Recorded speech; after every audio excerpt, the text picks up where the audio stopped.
안녕하세요. 글로벌 리포트 장량입니다. 오늘은 워싱턴 DC의 페러거 스퀘어 공원에 나왔습니다. 매년 여름이 되면 워싱턴 DC의 공원에서는 다양한 행사들이 열리는데요. 이곳 페러거 공원에서는 6월과 9월이면 매주 목요일 해가 지는 저녁 8시마다 영화를 상영합니다. 낮에는 바쁜 직장인들이 잠시 쉬어가는 공간으로, 해가 지면 영화를 관람하는 야외 극장으로 워싱턴 DC 시민들의 휴식 공간을 제공하는 건데요. DC 노천극장은 이곳 외에도 애덤스 모건, 조지타운, 유니온 마켓 등 DC의 명소 곳곳에서 여름철 내내 운영됩니다. 별빛 아래서 영화를 감상하며 여름의 낭만을 즐길 준비가 돼 있다면 누구나 영화 감상이 가능하고 입장료는 없습니다. 다양하고 깊이 있는 세계 소식 글로벌 리포트 지금 시작합니다.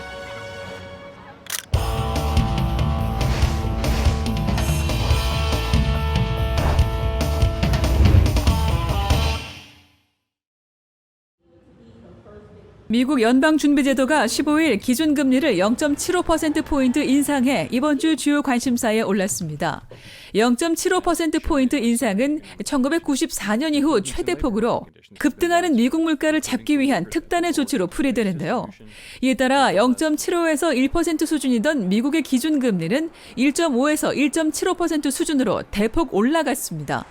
최근 미국 노동부 발표에 따르면 미국의 지난 5월 소비자 물가지수는 전년 동월 대비 8.6% 상승하면서 40여 년 만에 최대폭을 기록했습니다.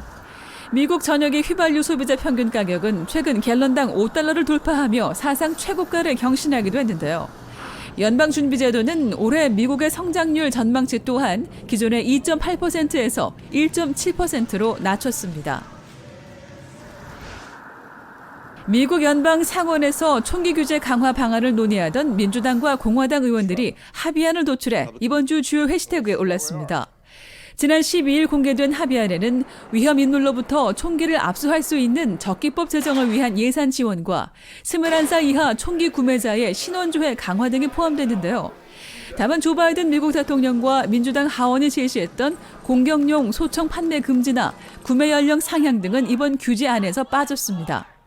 총기 규제 합의안을 발표하기 하루 전 워싱턴 DC를 포함한 미국 각지에서는 관련 법안 처리를 촉구하는 시위가 이어졌습니다. 러시아가 국제조약상 금지된 집속탄을 우크라이나 하르키우에서 반복적으로 사용하며 전쟁 범죄를 저질렀다고 국제 앰네스티가 밝혔습니다. 국제 앰네스티는 현장 방문과 목격자 인터뷰 등을 토대로 기술한 누구든 언제든지 죽을 수 있다는 제목의 보고서를 공개했는데요. 보고서에 따르면 러시아군은 집속탄은 물론 로켓 등을 통한 살포식 지뢰를 뿌렸다며 이 같은 전쟁 범죄로 하르키우에서 수백 명이 희생됐다고 밝혔습니다. 한편 동부전선 돈바스 지역의 전략적 요충지인 세베로도네츠크에서는 교전이 계속되고 있는데요. 러시아군이 외부와 연결된 마지막 다리까지 파괴하며 도시를 완전히 고립시키는 등 전세는 우크라이나에 불리하게 전개되는 양상입니다. 미국 식품의약국 FDA 자문기구가 15일 영유아에 대한 신종 코로나 바이러스 백신 접종 승인을 권고했습니다. 앞서 모더나는 생후 6개월에서 5세, 화이자는 생후 6개월에서 4세 연령대에 대한 접종 승인을 FDA에 신청했는데요. FDA가 이를 승인하고 미국 질병통제예방센터 CDC가 접종을 공식 권고하면 미국 내 해당 연령 아이들에게 백신 접종이 시작될 전망입니다. 한편 CDC는 지난 12일부터 비행기로 입국하는 승객들의 코로나 음성 판정 서류 제출 의무를 폐지한다고 밝혔는데요. 미 항공업계는 그동안 육로로 입국하는 사람의 경우 코로나 검사를 하지 않으면서 항공 승객에게만 음성 서류를 요구하는 건 불합리하다고 주장해왔습니다.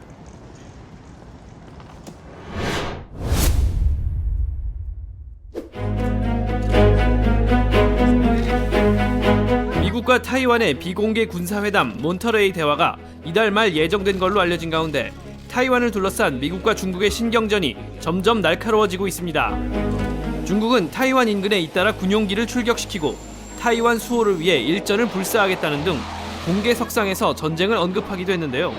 클릭 글로벌 이슈 오늘은 타이완을 사이에 두고 날로 고조되고 있는 미중 갈등을 살펴보겠습니다. 如果有人胆敢把台湾分裂出去，我们一定会不惜一战，不惜代价。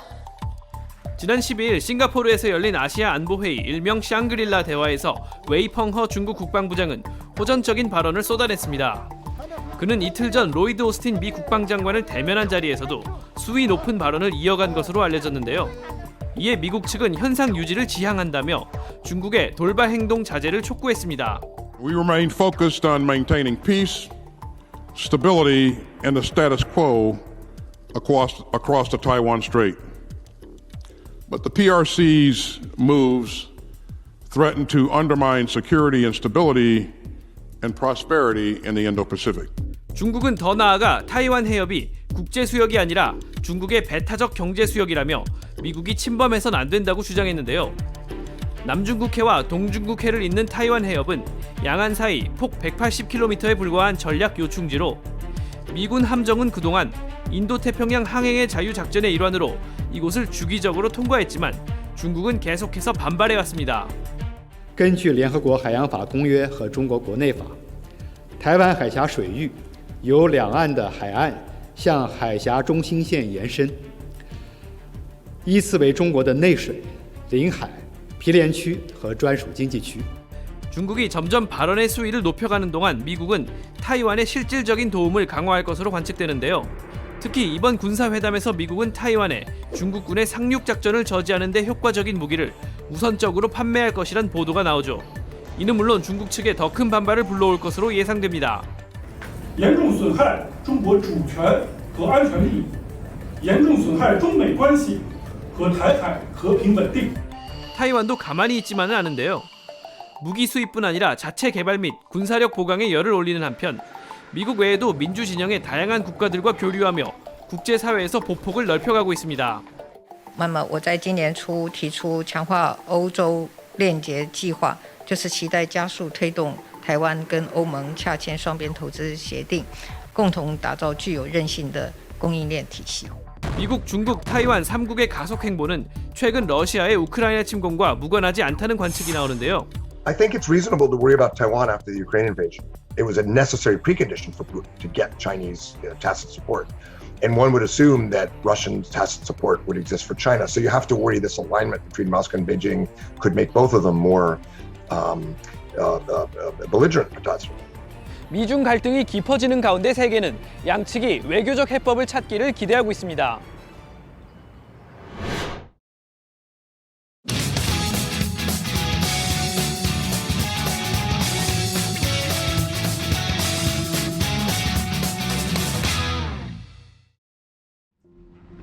All right, let's go. Got it? When I was sending Ash to school, it's hard. I mean, it's hard because I know he needs to go to school.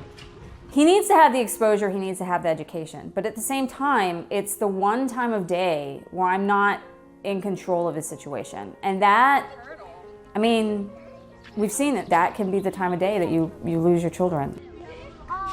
Landon's yard. It's scary to send him to school now. I mean, that's the way I feel at this point.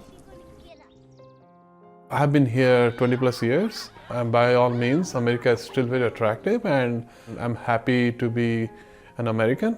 But there has been little cracks in some of the dimensions of the Americanness, the very idea of Americanness, and one of them is the freedom and the connection to the responsibility, and that needs to be addressed.